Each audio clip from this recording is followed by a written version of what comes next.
안녕하세요. 저는 이근필이라고 합니다. 공인노무사 1차 경영학 원론의 강의를 맡게 되었습니다. 여러분과 같이 경영학 원론을 공부해 볼 텐데요. 오늘 본 수업에 앞서서 몇 가지 우리가 같이 알아야 될 사항들을 이야기해 보고 강의를 시작하도록 하겠습니다. 자, 보시죠.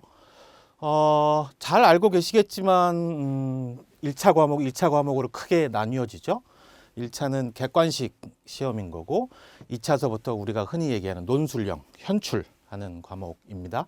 1차 과목에 노동법 1, 2가 있고 민법, 사회보험법, 영어는 뭐 인증시험으로 대체를 보통들 많이 하시고, 그리고 경영학, 원론, 경제학, 개론 중에 한 과목을 공부를 해야 합니다. 그런데 많이들 이제 경영학, 원론을 선택을 하세요.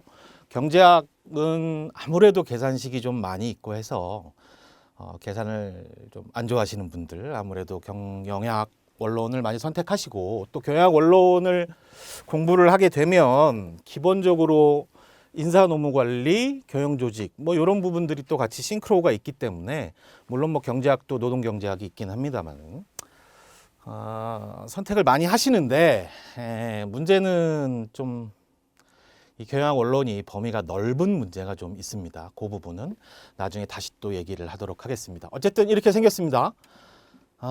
말씀드렸다시피 경영학 원론 공부를 하시면서 2차를 먼저 공부하시거나 2차 공부를 시작하셨던 분들은 사실은 인사나 경영조직을 공부를 하셨기 때문에 우리 경영학 원론의 범위 중에서 상당 부분을 커버를 할 수가 있어요. 그래서 시간을 좀 세이브할 수 있는 그런 부분들이 좀 있습니다. 만약에 그런데 2차 공부를 하지 않고 올해는 1차만 준비할 거야 라고 생각하시는 분들은 경영학 원론을 조금 깊게 공부를 하시면 나중에 2차 시험에 도움이 될 수 있는 그런 부분도 같이 있다는 부분을 좀 기억해 주시면 좋을 것 같습니다.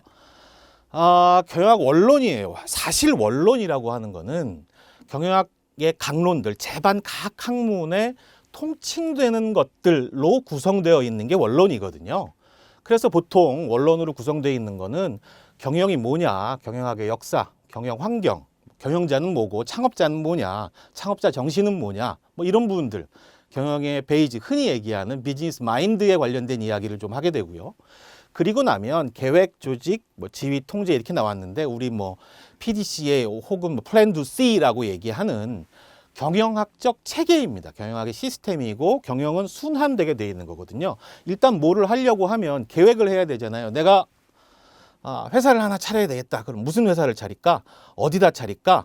뭐 이런 부분들을 플랜하게 되는 계획이 과정이 가장 먼저가 있게 되고요. 그리고 나면 그 일을 하기 위해서 조직을 혼자 할 수 없잖아요. 그러니까 사람들을 조직화하는 과정을 거치게 됩니다.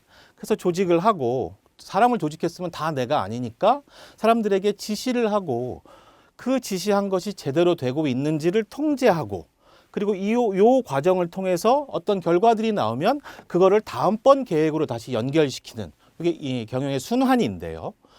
이런 순환 과정들을 공부하는 것이 사실은 원론의 범위이기는 합니다. 그런데 문제는 뭐냐면요, 저희 시험이 원론에서만 나오지를 않아요. 그래서 이렇게 나오면 공부할 범위도 참 적고 공부도 할 만합니다. 외울 것도 별로 없고 그렇긴 한데, 시험은 이렇게 나옵니다. 우리가 얘기했던 경영학의 원론 부분은 사실 이 부분에 지나지 않아요. 그리고 나서는 경영학 강론들이 다 나옵니다. 마케팅, 인사관리, 우리 교재에는 이제 조직행위라고 되어 있는데요. 조직행동, 생산관리, MIS, 국제경영, 회계, 재무, 경영의 전 분야를 다루고 있는 거고, 이 강론들 하나하나가 굉장히 좀 복잡다단하지요. 근데 이 강론들의 상당 부분을 저희 시험이 다루고 있어요. 그렇기 때문에 공부를 하기가 만만치 않은 범위이긴 합니다. 계산식 실어서 도망왔다가 범위에 질리는 게 아마 경영학을 선택하신 분들의 공통적인 특성이 아닐까, 그렇게 좀 생각을 합니다.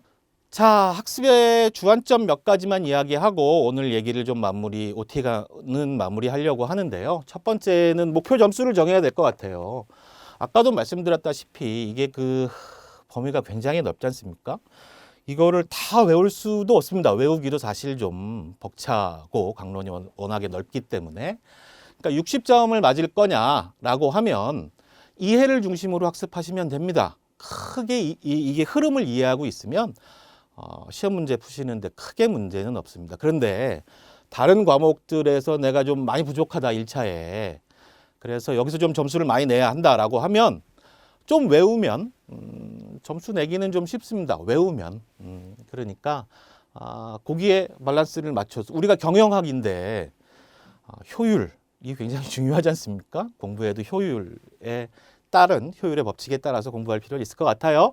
아까 말씀드렸다시피 2차 과목 선행학습이 어떻게 돼가고 있느냐, 인사노무 조직행동 공부했느냐 안 했느냐에 따라서 과감하게 스킵할 수도 있는지 아니면 좀 공부를 해야 하는지에 대한 부분도 있고요. 제가 강의 이렇게 나중에 이제 교환 가지고 같이 공부하시면 알겠습니다만은 2차의 현출 과목은 사실은 이해는 기본인 거고 상당 부분이 암기가 되어 있어야 하거든요. 그 중에서 제일 어려운 게 이제 정의에서부터예요. 그러면 인사 논문은 뭐냐? 우리가 뭔지는 다 알고는 있는데 그거를 이제 현출로 쓰려 그러면 진짜 안 써지거든요. 그래서 정의라든가 몇 가지는 외워야 합니다. 그래서 제가 2차 과목에 관련된 부분들도 마찬가지 전반적으로 정의에 관련된 부분들을 좀 설명을 좀 할 거예요. 그리고 이렇게 교환에도 좀 써놓고요. 그래서 자꾸만 눈에 정의가 어떤 건지 개념이 뭔지에 관련돼서 봐 놓으시면 아마 2차 공부하실 때 조금 수월하시지 않을까 그렇게 생각을 합니다. 두 번째는 2차 과목의 선행학습 여부인 거고요. 또 한 가지는 이제 객관식 시험이라는 겁니다. 객관식 시험은 다행히도 다 알지 않아도 문제를 풀 수가 있습니다. 일단 문제를 잘 보면 문제 안에 답이 있고요. 그다음에 문제와 보기와의 논리 구조를 살펴보면 또 그 안에서도 답을 찾아낼 수가 있어요. 또 보면 외우지 않아도 보면 생각나는 것들 있지 않습니까? 그런 부분들이 있기 때문에 이거를 다 딸딸딸 외워야 되겠다라고 하면 효율이 좀 떨어집니다. 실제로. 그렇기 때문에 전반적으로 큰 폭의 이해 그리고 꼭 암기가 필요한 몇 가지들은 있습니다. 그 부분은 제가 별도로 좀 이렇게 수업 시간 중에 이야기를 하도록 하겠습니다. 그래서 그렇게 생각하시면 될 것 같고요. 마지막으로 이제 계산 문제입니다. 계산 문제가 이제 주로 나올 수 있는 데는 한 세 군데 정도 될 것 같아요. 생산관리의 계산에 관련된 내용들이 좀 존재합니다. 그 다음에 회계에서도 계산 문제들이 존재하는데요. 회계에서 나오는 계산 문제들은 계산이기는 한데 산수에 가까운 문제이니까 문제를 이렇게 전반적인 회계적 지식이 있으면 그냥 더하기 빼기 해서 알 수 있는 정도입니다. 생산관리에서는 조금 계산할 수 있는 부분들이 있는데요. 저희 단계, 우리 경영학 원론의 단계에서는 좀 나올 수 있는 문제들이 좀 정해져 있어요. 그래서 그 부분 좀 재고라든지 주문이라든지에 관련해서 조금 판단하면 될 것 같고요. 문제는 이제 그 재무예요. 재무는 사실상 범위 안에 계산하여야 하는 수학적인 지식들이 좀 필요하기는 한데요. 작년 같은 경우에는 안 나왔어요. 판단을 해보셔야 될 것 같습니다. 저 많은 공식들을 다 외울 것이냐 아니면 주요한 한두 개를 중심으로 해서 준비하고 시간을 세이브할 것이냐. 우리가 1차 시험에서 100점 맞을 이유는 맞으면 좋죠. 당연히 공부를 잘한 거니까. 근데 꼭 그래야 할 이유는 없지 않습니까?